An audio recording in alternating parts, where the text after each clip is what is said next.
wife Linda, and we've been married 31 years. I married Linda when she was 12, and I asked Linda out when she was 15. I asked her to go to a hymn sing with me, which I thought was romantic of me, and she said, "Well, let me think about it. I'll pray about it." And I remember thinking, what is God going to say? No? Like, don't. And so that's how we started a long time ago. I'm the only guy Linda's ever dated, and my closest friends say, "Lloyd, that's the only reason she married you, is she had no comparisons." When you see something good and you know it, you go for it.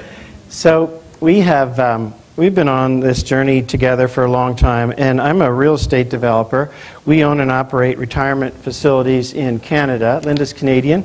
I grew up in Philadelphia, went to McGill University in Montreal, and so we still have our business. My partner runs it, but for some reason the Lord chose to bless our business early, and it forced Linda and I to stop and ask the question, why? Why did He choose to bless our business? And it was pretty clear to me that it wasn't just because I was smarter, or my partner and I were smarter, or more aggressive, or more innovative. I just could sense that, and maybe you feel this way in your business, that He just chose to ambush us with His goodness. And Linda pointed out to me that to whom much is given, much is expected, and so, or much is required, that someday we would have to give account for what we've been given. And the strange thing about halftime is when you realize that you have some options about your second half, you have to make up your mind. Even deciding nothing is a choice. And so it left us with a choice. Do we just keep running our business and growing our net worth and driving the next quarter's earnings?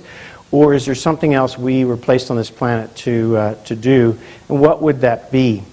And as you each know, many, many people that go through halftime are specifically called back into the marketplace because it's an outstanding platform to live the second half of your life and make a huge kingdom contribution.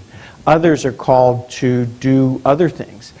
Halftime is a pause at midlife to look back over your shoulder and take stock of who you are and what's gone well and not so well, and then to dream together about the next season of life and chart a course together for what God has for you next. And it's not so much about selling your business and leaving your corporate role as it is making eye contact with the Lord, getting our unique assignment from Him, and then going and doing it with everything I have, regardless of what it costs me. And I was sitting beside Mark at lunch and just experiencing what his career was like in Broadway, and the all-out commitment it took to do 3,000 full-on presentations with all the emotion over 10 years. I mean, that's just an all-out commitment. My favorite movie is the movie Amazing Grace, the story of a life of William Wilberforce, who for years and decades lived an all-out pursuit of this one calling to bring justice and stop slavery in our world, and what it cost him. And so when you and I reach halftime, Bob has kind of taught us this classic sigmoid curve, and that you and I encounter, and you're good there, kiddo. You don't have to. Yeah. Okay. And so, I came out of McGill, thought I had it all figured out, got my butt kicked around corporate America for a few years, got married to Linda, started developing real estate. We had 3 kids along the way. And now I encounter men and women around the world at A and B, and A is a lot better than B. B is when you and I drive our first half dream too long and too hard, it always turns over on itself. And so what we've been talking about these days here with Ken and Margie is that what do you do when you stop here and recognize that you've been ambushed by God's goodness and allow Him to reinvent you or I along the way? And this red thatched area is halftime. It's a journey. It's a detox process of letting go of some things so that you can pursue some other things that are even more important. Most successful couples reach this point in life and inadvertently drift into our second half. We have plans for where we're going to live in the summer and the winter. We have plans for our finances. We often have plans for our hobbies. But when I ask folks, what do you think your spouse's biggest dreams are? Very often that's just not something we've talked about. Or what is your calling and how do you get behind each other's dreams? And so what we wanted to do in this short time together is create a conversation about, regardless of where you are in this journey, how do you really get on the same page together about what God has for you in this next season of life? Very often, this is the convergence of our biggest dreams and deepest fears.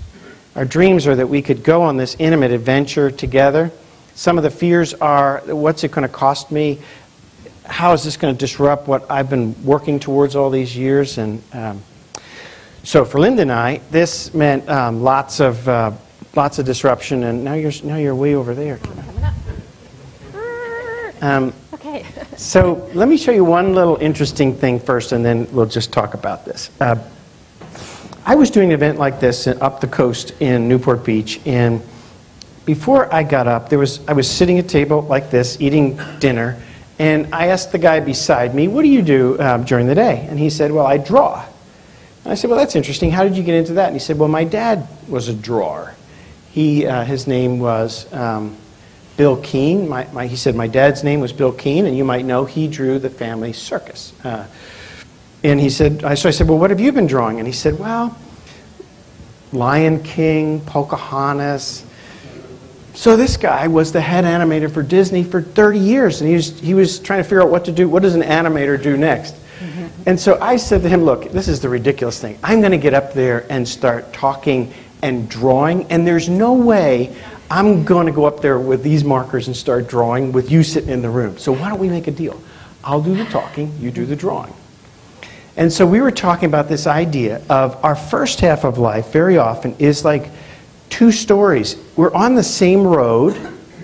Linda and I were on the same journey together, raising kids and doing all the cool stuff together.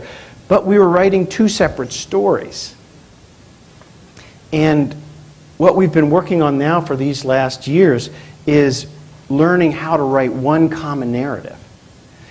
So I want to show you a couple of pictures that somebody grabbed of these. So here's Glenn Keene, the head animator for Disney, and he's just drawing what came out of his heart as he and his wife was with him. And by the way, Lynn, who did he draw to look like his wife? Ariel. And his wife has this cute little turned up nose, just like Ariel. When you see her, you're like, aha. And so anyway, before I got him up there, I said when I got him, I said, "So Glenn, you've done some drawing. What kind of things do you draw?" And he just started casually, the Lion King, Pocahontas, and he just went through the whole list. And finally, everybody just stood up and clapped, you know. So here was his drawing, and I want to show you. I think the next slide gives us kind of a close-up of it. And so what he was trying to capture was what it's like for you and I to really plan and dream our second half together and map it out. So two people, one road. And we start out this first half with two separate stories. It's the same road. And at some point, you and I have the opportunity to just stop and say, okay, where are we going? What do we really want? And what are your biggest dreams? And how can I get behind what you've been doing? So that's Glenn's best drawing to capture the heart of what he and his wife are dreaming of for this next season of life. You can just kind of leave that up there because it's a good visual. So, Linda, when I came home and said, "Hey, honey, I think we could plan our second half and do something different together," what were some of your thoughts and reactions? And what was that like for you? How did this start? Well, at the time we had little children, and so I thought I was already living with lots of significance, and I wasn't exactly looking for more. But when Lloyd first suggested that, we moved to the States and he could live out his calling, and if we lived simply, we wouldn't have to rely on having a set income. And so my very first question was, how simple is simple? That caught me by surprise for sure. And then we quickly realized we were just in very different starting places. He was kind of excited about having this opportunity, and I was feeling more like that was something we would need to consider way farther down the road. So we were just had very different mission statements at that point in time. And he was a planner, and he always would plan way far ahead. And he came out to the kitchen one day and he said, I just finished my next 5-year plan. It was so much fun. He said, you should do one. And so he put a yellow legal pad, which I had never touched a yellow legal pad in my life, and down on the kitchen table and with a pen. And I just stared at it, and I had no idea of what even would go into a plan. I was oblivious, and so finally I just burst into tears. That was not a good start to our halftime conversation. So right there, I just saved you a whole lot of thumbtacks. If you're just starting this journey, I did everything wrong.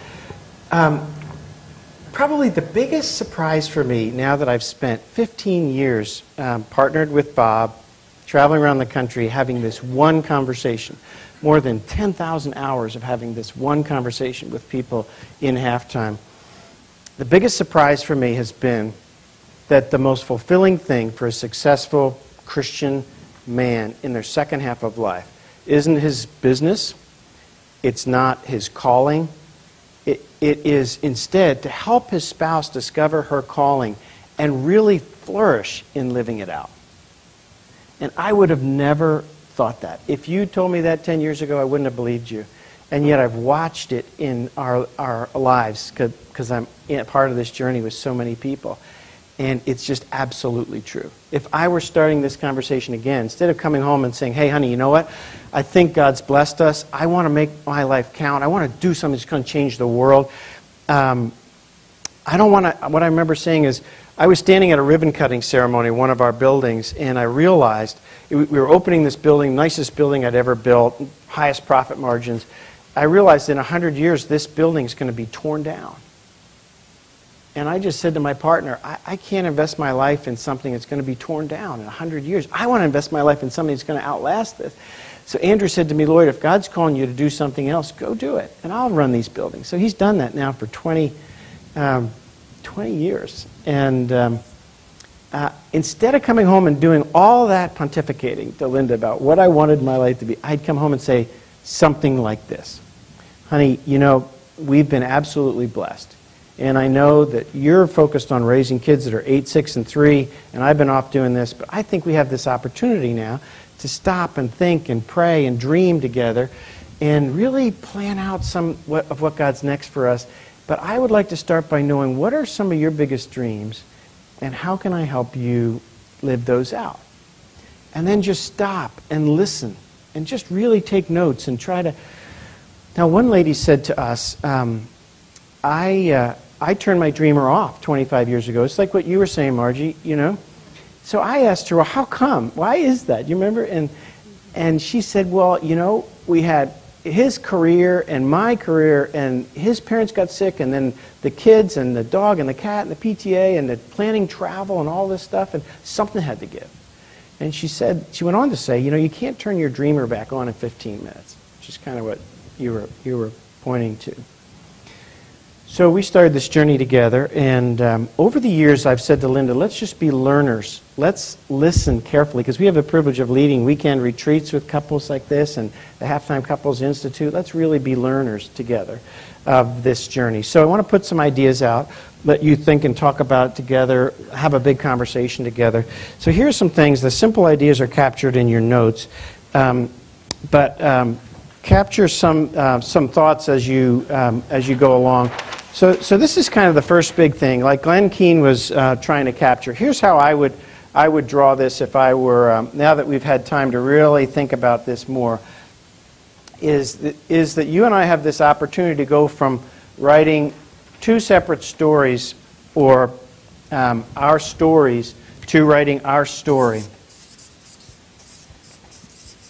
and from writing two stories to one common narrative. And so sometimes this journey is the road's over on Linda's side, and sometimes the road's over on my side.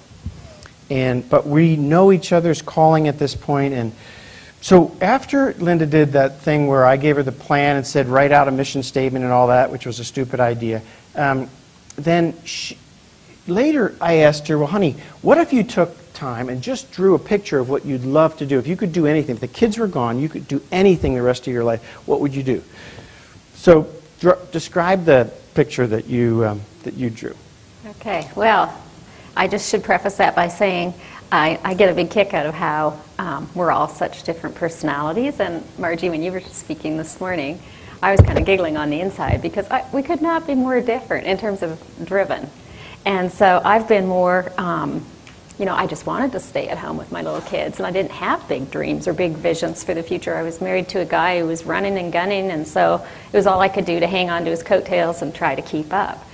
And so I was really, really slow and reluctant, and very much like this at first with the whole halftime idea. When I got the drift that maybe I was supposed to think about it, it was like, that's his deal. This doesn't benefit me. Why do I have to figure out a mission statement? Why do I have to mess up my nice little life? And so now I've come to really appreciate the benefits of having worked through all of that and come to a place where I can say, oh, this is my mission. And I can lay it out there, and I'm actually using it, and I'm seeing God work in me and through me to bless other people. But that's been a long, slow, I was probably the most reluctant convert to the idea even of halftime for myself as a spouse of a halftime person.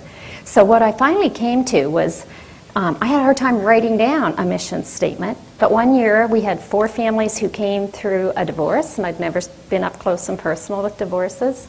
At the same time, I was going through a class at church that kind of floated your spiritual gifts to the surface, and the lady who taught it said something I'll never forget. She said, just because you have a spiritual gift, she said, it's your job to develop it.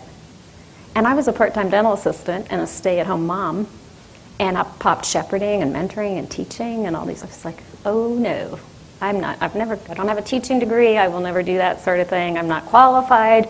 All these fears just came bubbling to the surface. But God put us in a church where all these people came who were seekers, got saved, and were excited to be a Christian family. Knew nothing about what that meant. So if you mentioned focus on the family, they'd say, what's that? If you talked about a family devotion, they'd say, what's a family devotion? And I soon realized, wow, if I want to be part of coming alongside young families and encouraging them to build a strong marriage, to have a Christian family, to use mentoring and shepherding and teaching to accomplish that, then all of a sudden I had a mission statement and I didn't even realize it. So when Lloyd asked me to draw a picture, I just drew a picture of my house with a happy face on it, and then all these houses around with dotted lines joining them all together, and they all had happy faces on the houses. Because I was just discouraged with how many Christian families went through divorces, and I thought, what would it look like to be part of the solution and to help fight that trend? And so my mission today is to encourage young women to learn God's Word and apply it to their marriages and parenting. And it's not complicated, but just going through that process, which took me a couple years to be willing to do it in the first place and then to figure it out what it is, has opened doors that I never would have dreamt that God would open. It's just been amazing. And then with having the chance to talk to couples at the halftime institutes and to do what I do with Lloyd, that has helped me with what I do with moms when I get up and speak to groups of women at home or work with MOPS or different things.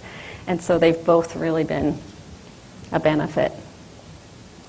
So I think to start with, you felt like a mission statement was confining, and then it was a little bit scary because if you put it down, then all of a sudden it's got a life of its own. I was a little nervous because I thought, okay, if I commit to writing it down, someone's has the right to come along and say, oh, that mission statement, how's that going? And I didn't feel really very qualified. I had a ton of fears and obstacles I had to work through first, but God is very kind, and He doesn't worry about us being slowpokes sometimes, and He gave me the time I needed to figure it out. So here's kind of a model that I wanted you to jot down a little bit. As we've watched and observed and listened over the years to how couples do this, and watch what really works well. We see 3 different models. So you got a box in your first page of your notes. Just jot these down in the box and then put some notes beside. These are 3 ways that we see couples go through into halftime. And one's not better than the other, but they're very different. So one model is, so you should find space, a little box inside your message. Everybody have a copy of the message note or handout? If you don't, just put your hand up. Pardon me? I'm not sure. Let's see. Maybe just poke around, Jan, and see what you find. She handed them to you right before we started. Yeah. Oh, no, don't worry. We'll be fine. You can grab notes on your, just write it in if you got a blank pad there. All right, so here's 3 models for how to do your second half. The first one is where you are pretty clear that your interests are very different. So Linda's mission is to mentor young moms so they integrate God's wisdom into their family. It changes the fabric of their family and brings harmony. And if you go to momsmentoring.com, you'll find her tribe of women all live around us on Lake Norman in the north part of Charlotte so that there's proximity. And she gets them together every month, and the curriculum's built around what their big topics are, and it's all interactive. And then they come over to our home and have dinner. And so that's what she's doing, young moms. I'm working with a totally different group of people. So one model is if you have totally different interests, you're going to need to make sure that you stay really connected as your kids go off to school and scatter and your roles change. You know, when your kids leave for school and college, and your job descriptions change, right? And it changes a lot of things. And if Linda and I haven't built interests, and if we don't have some common ground, we're going to end up drifting apart, which is what I see a lot is Christian couples who are roommates on the way to heaven. And so instead, it's really important for me to know what Linda's calling and passions and interests are, and to make a deep internal commitment to simply put her interests ahead of mine for these next 30 years or however God gives us. And it's also important for her to know what my calling is so she can be behind it and she can bring wisdom into my life and she can see problems that I'm about to encounter or weaknesses that I haven't shored up or that I need people around me for. So I spend 4 days a week working on halftime, and 1 day a week in my schedule is just a Linda day. I cross it off. It's just called a Linda day. We just spend the day together hanging out. Weekends are family and fun and tennis and biking and sailing and church and stuff, small group. So that's one model. Another model, and that's where we really started, was 2 separate worlds, and it took us a long time to figure it out. Second model is where you have some specific areas of overlap, but you also have separate interests. And this begs the question, where do your interests overlap, and how much time would you spend working on stuff together? And then the last is, you know, we've had couples say to us that we've been apart for so long, he's been on the road or she's been on the road growing our business, or we just want to do whatever we do together in this next season of life. And that's a great thing. But it's going to involve some compromise. You're probably going to need to create a little bit of a life outside of for yourself outside of that so you don't suffocate yourself in that role. Okay, so those are 3 models. Just jot those down in your notes, and then we'll talk a little about that at your table. So I want to just get Bob and Linda's journey as well. And you guys, are you comfortable talking from there, or would you rather just talk from here? What's better? Yeah. Okay. So why don't you guys come up and so you all know this right from the start, but we certainly don't have this figured out. And I know Bob and Linda wouldn't say they got it all figured out. So what we're just doing is priming the prompt for our conversation with some of the lessons we've learned, some of our observations, and some big questions. This one? Left hand or right? Okay. So, Linda, I know you can pass on any question that I ask. Okay? That's our deal. What I've had the privilege of watching alongside Bob is how you've really understood him and supported him in what he was doing, even though it probably seemed crazy for a business guy to start selling his company and doing this other ministry stuff. So what have you learned along the way? Thank you. What have you learned about that? Because through these 25, 30 some years of ministry, I've watched you just grow closer and closer. I see you guys doing exactly what Glenn Keane wrote up there. Don't you feel like that? Well, we've just been married 52 years. It seems like we would know each other pretty well. Halftime was just so gradual for me that I hardly realized it was happening. Am I doing something wrong? No, sure. A little closer. Let's go ahead. Oh.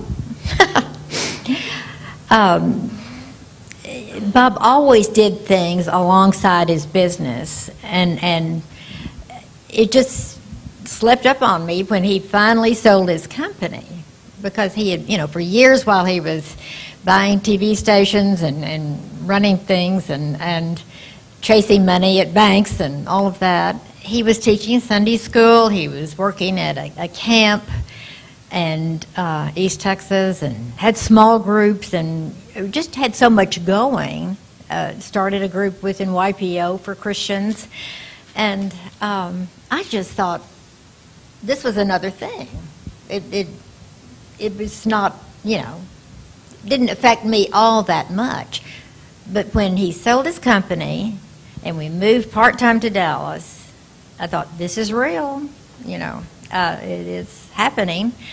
And first thing is, I wasn't sure who I was. The first time I had to write down what my husband did for a living, I was stumped, because suddenly he was giving away instead of earning. And anyway, it just took a little while to get used to this. Now, I don't know if any of you can identify with that or not, but anyway. I watched your Linda just flourish. I mean, no kidding. I learned so much about you through just little contact, but you're a different person than you were, and I think you have a richer marriage than you had, and you didn't have a bad marriage. It didn't seem to me ever, but you just kind of blossomed into a world of your own. One of the problems, I think, is that in a man's brain, there are boxes.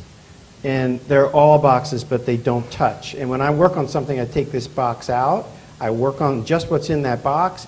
I set it back in without making sure it doesn't touch anything. And then I go to the next box. And my favorite box is the box that has nothing in it. That's where I go when I'm tired, right?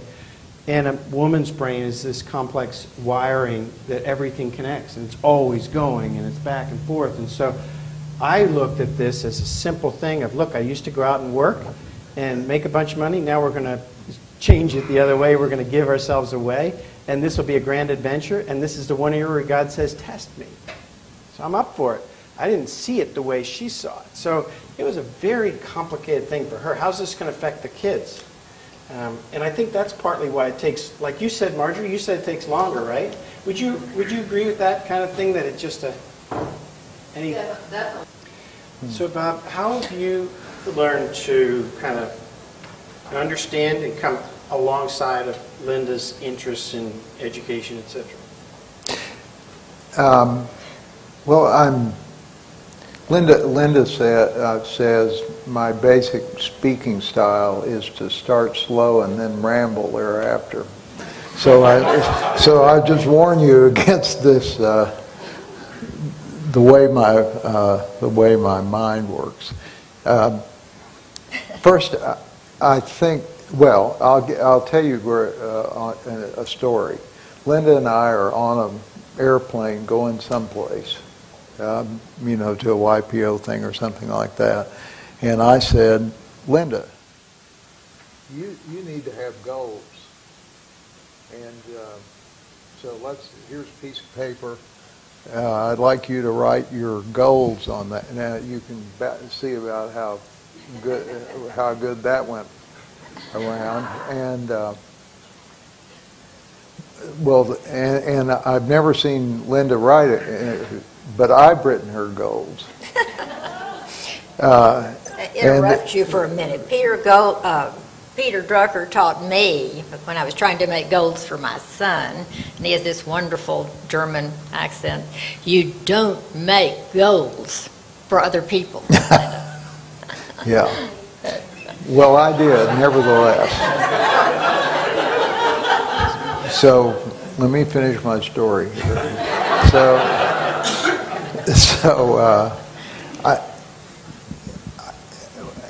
And it kind of bumps a bit over what Marge said too. I think the thing I see in Linda is what kind of person she is.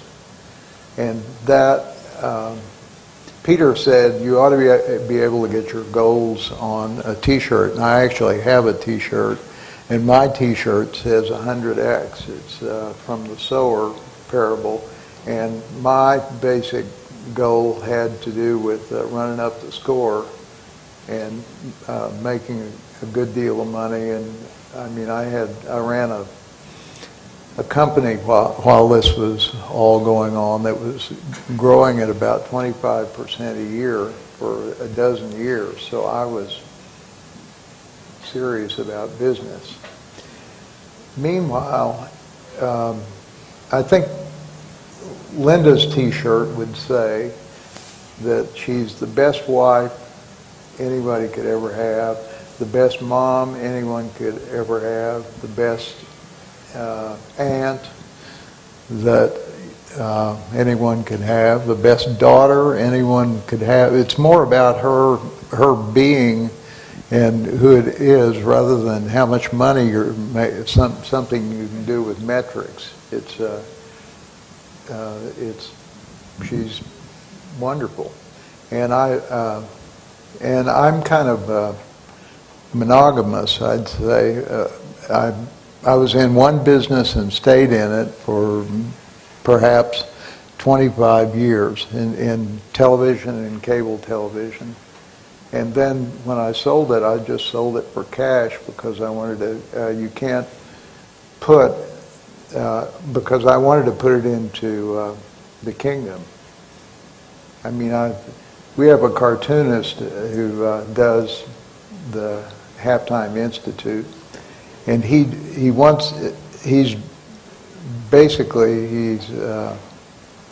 tries to get to the essence of what you're saying in a picture, like that picture we just saw. And his most recent picture for me is a picture with the words across the top, basically accumulation, or he didn't put it that way. What would you do? Pour it in. No, he said pour it in, and then out the other end of the pitcher is poured out. And that's a pretty good, I mean, Linda just described that move where I wasn't the chairman of the board of a cable company like she married. I was a different person, and I'll let you say how you responded to that. One thing I'd say is there's nothing like Leadership Network. It's just, we find the smartest people in building very large churches and let them teach one another what works in that. I don't know what works to this day, but the smart guys, when you put them in the room, do figure it out, and their learning curve is about like this. I don't know anybody else who does that, so Linda can't explain what her husband does now that he's no longer out chasing deals. And so Linda, talk about what you're doing now, because you guys have two kind of separate things, but you're very informed about each other. Well, I really think the secret to our success, if you want to call it success, is that our marriage was good. It really was. And even though I didn't exactly understand what Bob was doing at the time, I understand when he needs something and he needed to do this, and you want to support him.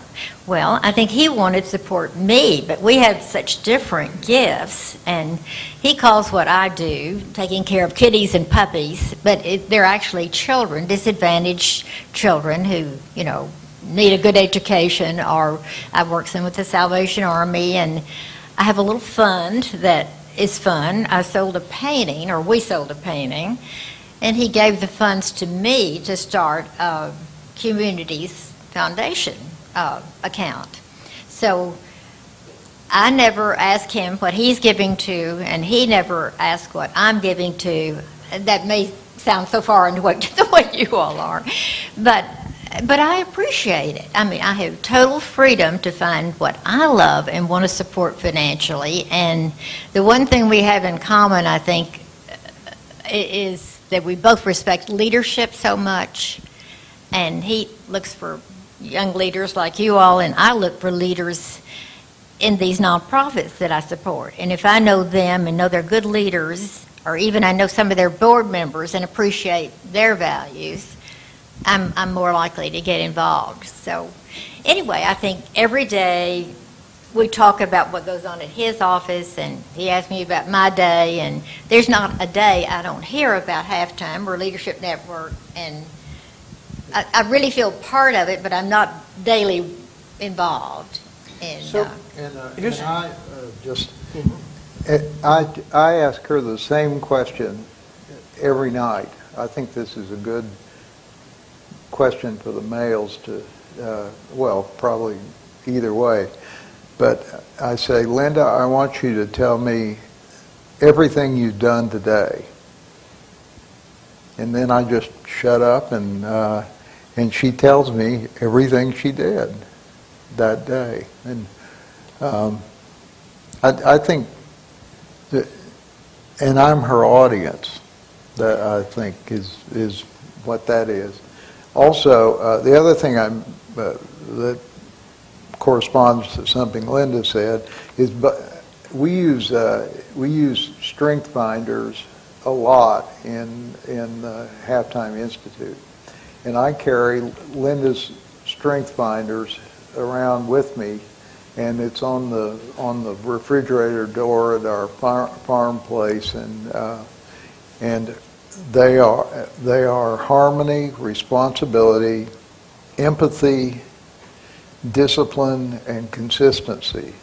And not one of those is what's in my strength finders. Not one. And she's busy being responsible, and we have short arguments because she doesn't like to argue. I bet there are some wives that love to fight or something like that. Italians.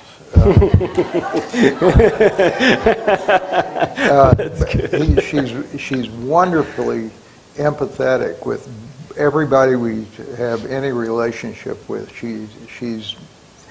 She's in what they're thinking, not what she's thinking. And my strength finders are two that are kind of entrepreneurial in nature, and three that are almost contemplative. And we spend we spend half our life in Dallas doing. If I were still doing deals, I'd be doing deals in Dallas, but I'm doing deals with you folks and with large churches. And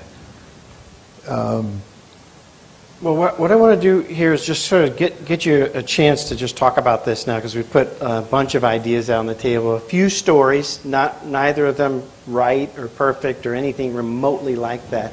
Some challenges, some obstacles, as you can see, and some of the mistakes I made, the sort of dumb tax I paid, and yet the Lord can work through all that, and you can have this wonderful adventure. So here's what I'd love for you to do, is take some time to talk at your table about two things. Which of these models best relate to you? You know, as you just look at it, do you envision this next season of your life doing separate things? Do you envision it being sort of overlap? Do you envision it being really working together? And some of you are coming from a family where both of you have had really intense careers, and that's got some implications to think through. Kathy, for example, in your deal, right? Kathy Wills Wright on my left with the green sweater. She spent her first 20 years or so in Washington and in a career, both Bush White Houses, and then as a deputy director for the faith-based initiative under the Bush administration. And her husband is a director of wellness at the Health and Human Services. So those are very different careers, very different interests, both with huge kingdom impact. I mean, bringing wellness to our country, really spawning faith-based initiative. So you guys have something kind of like these two separate things going, right? Or how would you describe what you're going through as you plan this next season? So it requires a lot of communicating.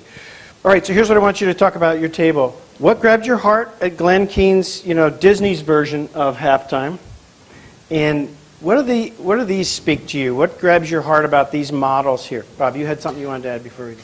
I wanted to tell just one story. One day I was sitting in my television general manager office, and my assistant, who was 15 years my senior, came in and said, you are a frightening person.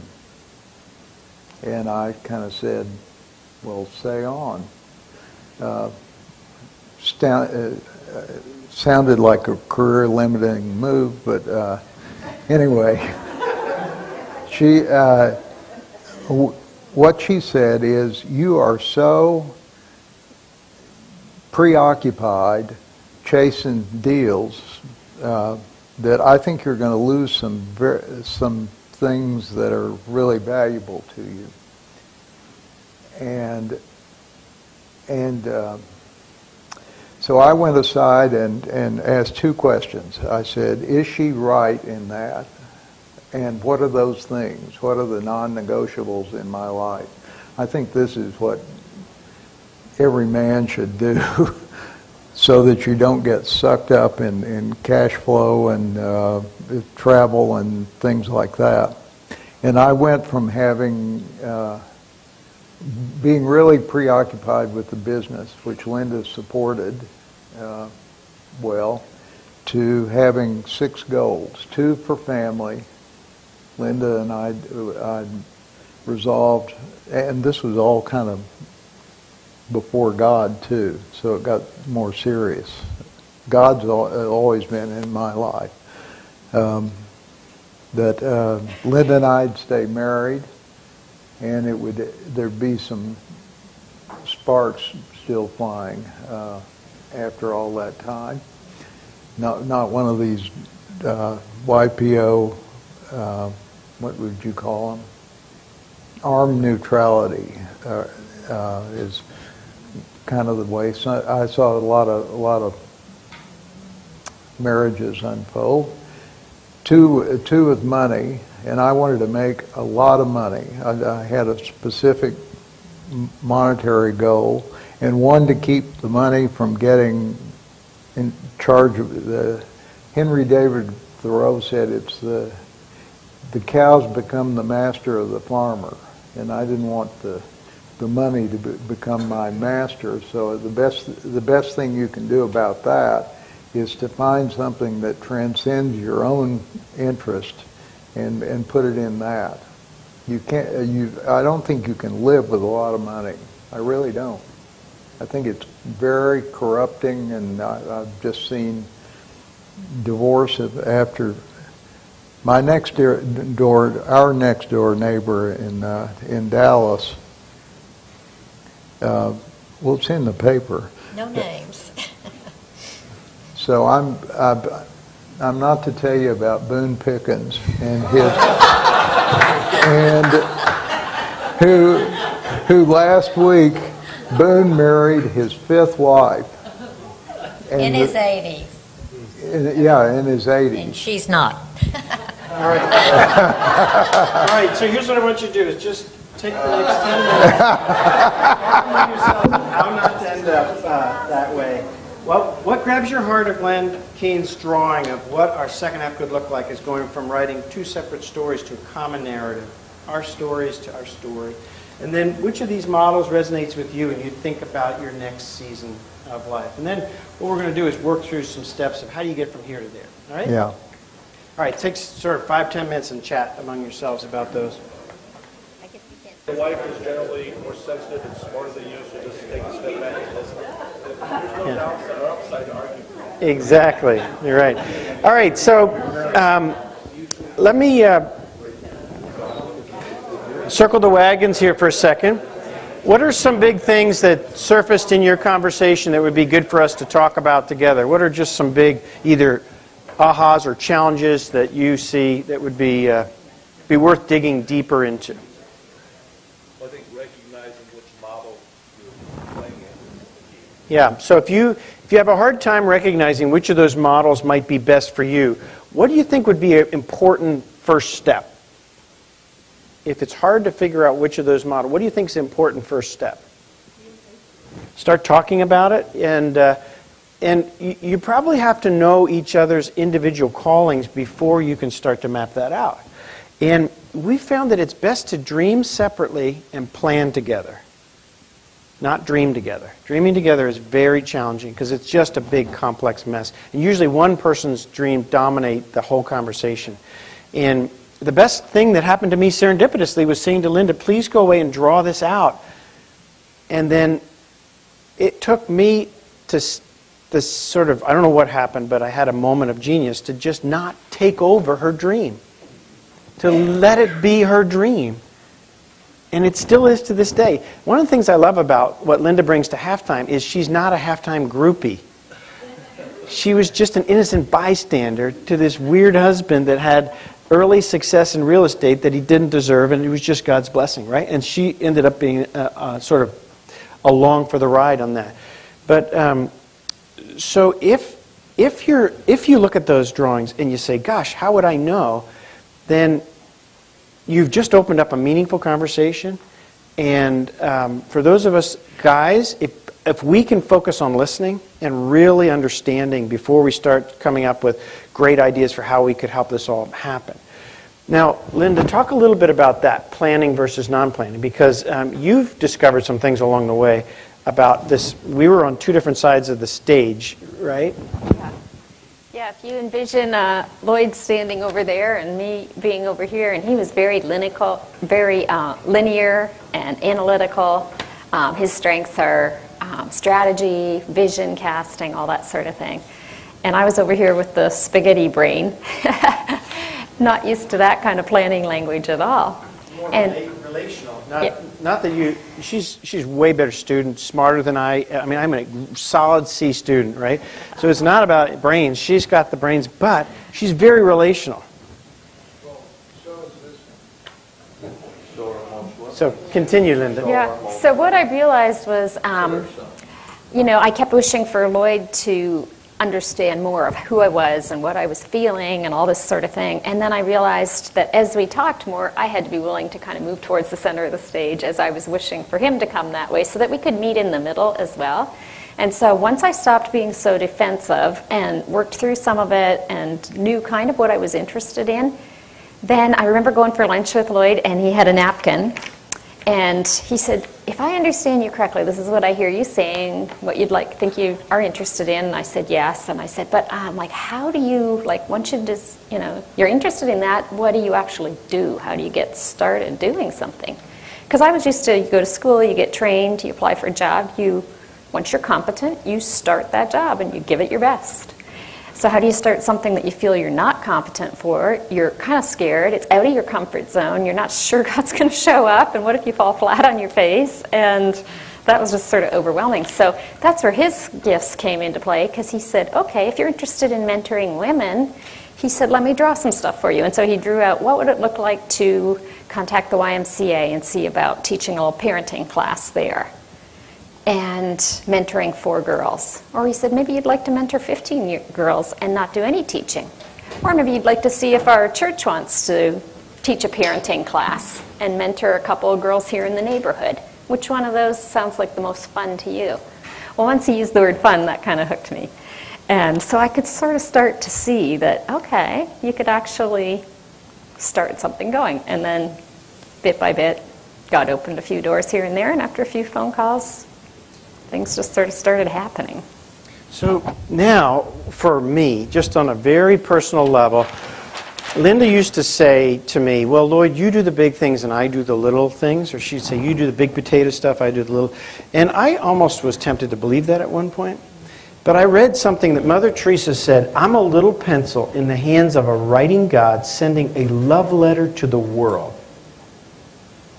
And I thought, if she's a little pencil, then I'm like a stub of a pencil in the hands of a writing God sending a love letter to the world. But then it dawned on me, it doesn't matter the size of the pencil I'm writing with, it matters whose hand is writing with my life.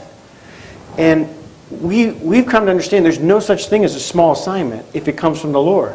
If she's mentoring 30 women on a given day, and I'm doing some talk in some place that seems like a big thing, there's no such thing as a small assignment if the assignment comes from the Lord. So, this is the joy. This is the part that no one ever talked to me about. That if you can only leave with one thing from this hour together, get this. The most joyful thing for me today, the most fulfilling thing for me today, is to see Linda flourishing and living out her calling. And when the road comes over here on her side, and I have a privilege to help her in what she's doing, that's the biggest thrill. So if our home is filled with young moms, and I love to cook, so I hide out in the kitchen and cook the meal and serve for them, and I hear her in the dining room, and they're laughing and they're crying. Well, the last one we did, you were talking about mother-in-laws? Yes, mothers-in-law. How to love your mother-in-law? Well, just talked about some of the challenges of mothers-in-laws and extended families. And a lot of these gals have families where they're new Christians and their extended family are not, and so they're trying to figure out all those relationships. And so we just talk about it all. All right, so most fulfilling thing for a successful Christian man in the second half is to put his spouse's interests ahead of his own. And my encouragement to you is just make up your mind to do that. And don't take over her dreams. And don't push her. And just love her and support her with the strengths you were given. Here's 3 observations if you have your message notes. Number 1, put your spouse's interests ahead of yours. Number 2, know where you're starting and talk it through. If you're going to drive from here to Laguna Beach and you entered it into your GPS, the next thing your GPS wants to know is where are you starting from? And you look at your spouse and you assume that he or she is starting in the same place. And it's just not true. Linda found that a spouse of a person in halftime starts at 8 different common places. 8 different places that are very different. One is, I'm comfortable, don't mess with my world. Another one is, I'm excited about, I've been waiting for this for a long time. I've been praying that we could really get started on the second half together. Another one is, I'm ticked off because for 25 years you've been running around the world. I've been keeping the plates spinning, and now you're going to go do some big God assignment, and I can't even argue with that. I mean, give me a break already. So those are 3 just off the top, right? Yeah. 3 very... And a guy might be... Someone coming out of a career, male or female, might feel I'm trapped, or I've just lost my platform, or I am so sick of this, I wish I could do something that would give my life more meaning and purpose. Those are 3 very different places. So second big observation is take the time to understand where you're starting from. Talk about it. And then thirdly, get clear on your individual callings. The biggest challenge we see for people living a life of intimacy and a grand adventure together in their second half is they don't take the time and courage to really get clear on their calling. If you had to write down in a single sentence right now what your calling is, would you be able to do that real clearly? That's the question. All right, so Linda and I have written the book Halftime for Couples that you can download for free. It's a 90-minute read if you haven't seen it already. halftime.org/couples. And it's a 90-minute read because we found that research shows that most guys don't read another book after college all the way through. So this one, the stories come alive on your phone. You just click it and the video shows your story. Now, in this next, if you have a handout, the next page talks about 4 important perspectives that you can bring to this conversation. what we were learning from Ken and Marjorie is the value of perspective, and nothing could be more important as you chart a course in your second half than perspective. And so one is looking inside and then describing to each other what you find. What are my dreams? What are my strengths? What are my interests? What's my calling? Looking inside. Number two, looking around. What's already working that we can build on? And what's not working we should abandon? What are some roadblocks that we face? When I said to Linda, if we live simply, we can live on what we have the rest of our life, it played to her need for security, and she was like, whoa, how simple is simple? So now it's 20 years later. We've had the privilege of watching God show up faithfully. I just put away a 20-year financial plan that my partner and I did in 1993. It's all yellow. It's got marks on it. But it screams to me God's faithfulness. Provide for our family for 20 years. And Linda wondered whether we would ever be able to take our kids to Disney World. Instead, they've been all over the world with me. Jenny, our youngest, sat with me in the top of a bank building in downtown Beijing beside the president of Boeing, China, the president of BP Asia, the president of Cummins Engines, their senior pastor, two entrepreneurs. And I listened to the president, the CEO of Boeing Asia, talk to Jenny at 13, and he said, honey, God can use you to change the world. You know, I was a little boy that grew up in this little town in a little province in China, and God has put me as the CEO of Boeing because he wants me to use this platform for Jesus in China.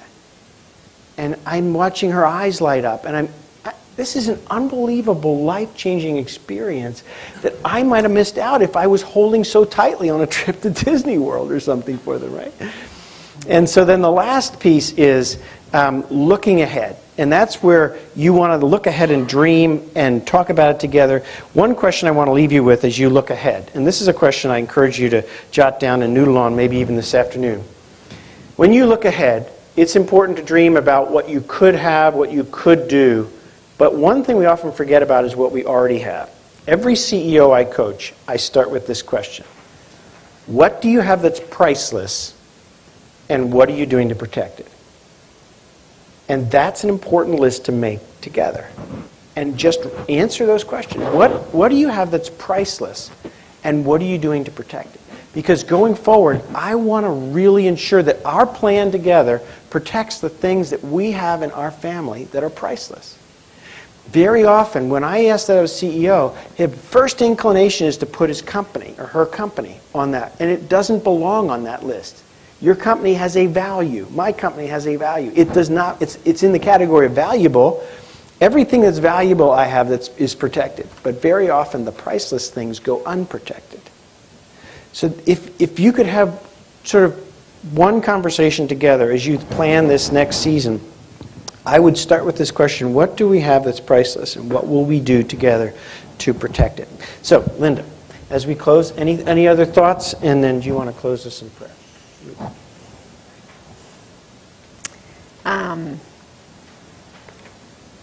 Yeah.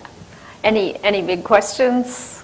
I mean, we could just spend the afternoon. I wish we could, because it's such a great topic, and every family, every person's so different. I guess the one thing that comes to my mind is just for those of us who've been stay-at-home moms, being a mom is a great role, and I grew up with the idea that it was sort of the ultimate thing to invest in. But I could not escape the fact that those days of being an active mom with them living at home under my roof were coming to an end. And so it's been neat to, even though it's been scary to go outside my comfort zone, one of the fun things now is for the kids to see me trusting God and pushing through to new areas that I feel God wants me to get involved in, and then being able to ask them to pray for me on days when I'm doing a talk or doing my mom's mentoring sessions or whatever, and then I get these little texts back and they're like, how'd it go, Mom, you know, and they're excited. And I didn't realize the benefit that it would be to the kids for me to have something going in my life, even though I was, you know, I taught Sunday school and we hosted life group and all those things. For me, developing my mission statement allowed me to say no to a whole bunch of good things so that I could go deeper in an area where I feel called, which I never felt before. And so that's been fun, and it's neat to have the kids' support with that. So I would just encourage any of the moms to... I was talking with a group of women out in Denver a few years ago, and I shared with them some of my initial fears of why I didn't feel qualified to to do what I felt God was calling me to do. And as soon as I put them out there, it was kind of embarrassing, and I felt sort of vulnerable, you know. And right away, the room exploded in conversation. And one girl, she said, "Oh, those aren't my fears, but these are my fears." And she had her own set, and I soon got to see that everybody has those. It wasn't just me; it's common. Awkwardness is like you guys were saying this morning. Awkwardness is normal at halftime when you're trying to figure out what comes next, and it's almost like get used to it and be okay with feeling awkward, and then God shows up and does stuff. To your point, I think it's so important for kids to know their mom has a calling. And I took our kids off to a coffee shop once, and I said to them, you know, our home is not a country club, and your mom is not your slave. So what I want to talk about today over coffee is what are her biggest dreams, and what are you and I going to do to help her? So I pulled a book out of my library not long ago, and this little card fell out, and it was all their handwriting back then of what they were going to do. One thing they were going to do was pray for Linda's running mate, who was a non-Christian lady in our neighborhood. And so Kathy got saved at 49, and she died 6 months later in her sleep. And I'll never forget being at her funeral. And for our kids, this was very real, because they remember writing down, "We'll pray for Kathy." And it was so important for them to realize that their mom is a great mom, but she has a calling. And Ephesians 2:10 didn't just apply to me, it applied to her. If I could only have one legacy, I want it to be my family. But I don't want them to say 25 years from now, my dad made a bunch of money and then he came home and created the perfect family. What I want them to say is, for some unknown reason, God chose to bless my dad's business. And then we watched him give himself away the rest of his life. First of all to our mom, then to us, but then he challenged us as a family that this is not about us. And that to challenge them to give their lives away. That's what I really want 25 years from now. And so for me, it's really important for our kids to see modeled from me and from Linda that we each have a calling, and we've been absolutely blessed by God, and we have the privilege to serve each other as we give our lives away these next 25 years. Well, you want to close our time in prayer? Sure. Lord, I just thank you for every single person in this room today, and for their willingness to be here and to engage around this topic. And we just thank you that you are the great giver, and in so many ways you pour into our lives, Lord. And so I just pray that each person would leave encouraged, maybe perplexed, maybe curious, but encouraged to know that you work in us and through us, and you do that in many unique ways and over time. And so I just thank you that we can have these ongoing conversations here this week, and we just pray your blessing on each family, each marriage in this room.